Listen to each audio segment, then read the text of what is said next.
Welcome to Vijay maths for all. आज हम 10वीं क्लास का प्रश्नावली 4.2 का पहले प्रश्न का तीसरा भाग हल करेंगे। प्रश्न है, गुणनखंड विधि से निम्न द्विघात समीकरणों के मूल ज्ञात कीजिए। यहाँ पर 5 प्रश्न हैं। अभी हम तीसरा भाग हल करेंगे। हमें इन समीकरणों को गुणनखंड विधि से मूल ज्ञात करना है।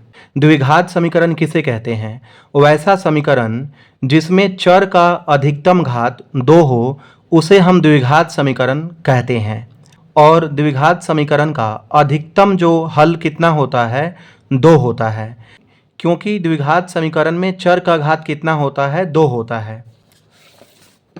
जैसे इस समीकरण में x का घात यहाँ पर 2 है और x का घात यहाँ पर 1 है, लेकिन अधिकतम घात क्या है? यहाँ पर 2 है, इसलिए यह क्या है? द्विघात समीकरण है।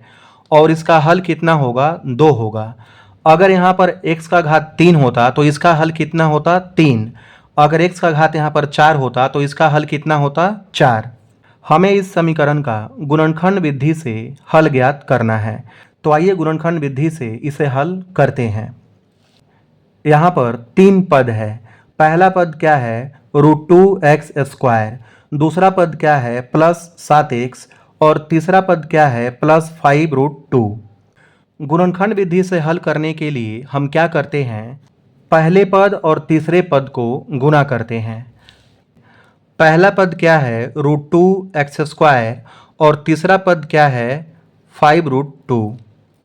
दोनों को अगर हम गुना करेंगे तो क्या होगा?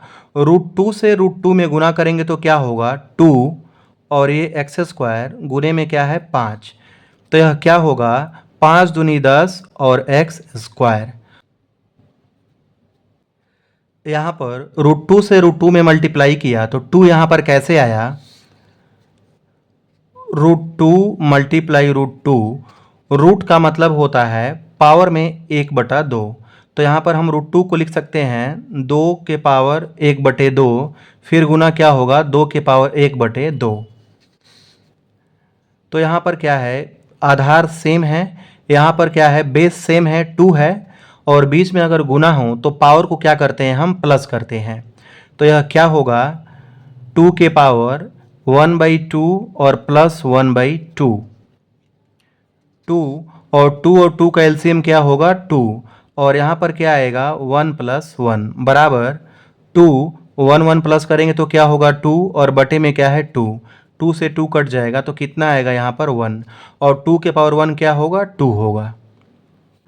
हमने यहाँ पर पहले पद और अंतिम पद को गुना कर दिया तो गुणनफल कितना आया? यहाँ पर 10x²। फिर क्या करते हैं? बीच वाले पद को 2 भाग में बांटते हैं। बीच का यहाँ पर पद क्या है? 7x। अब इसे हमें 2 भाग में बांटना है। 2 भाग में ऐसा बांटना है कि प्लस करके या फिर माइनस करके 7x आना चाहिए और दोनों का गुणनफल 10x² आना चाहिए। इसका नियम क्या है? जो यहाँ पर पहले पद और अंतिम पद का जो गुणनफल आया है यहाँ पर 10x², तो यहाँ पर हमें संख्या लेना होता है। संख्या क्या है? यहाँ पर 10 है, तो हम यहाँ पर 10 का गुणनखंड निकालेंगे।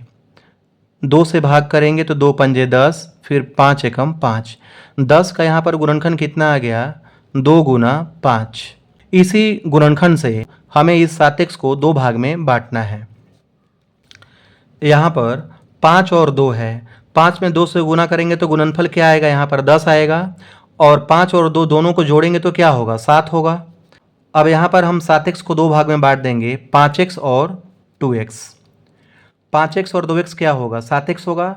और 5x में 2x से गुना करेंगे तो क्या होगा? 10x² होगा। तो हम 7x के लिए क्या लिखेंगे?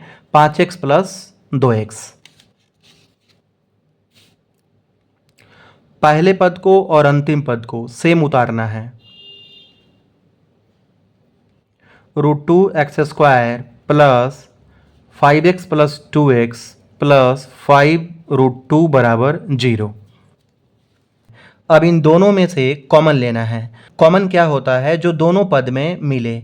यहाँ पर भी x है और दूसरे पद में भी x है, तो x क्या करेंगे? हम कॉमन ले लेंगे।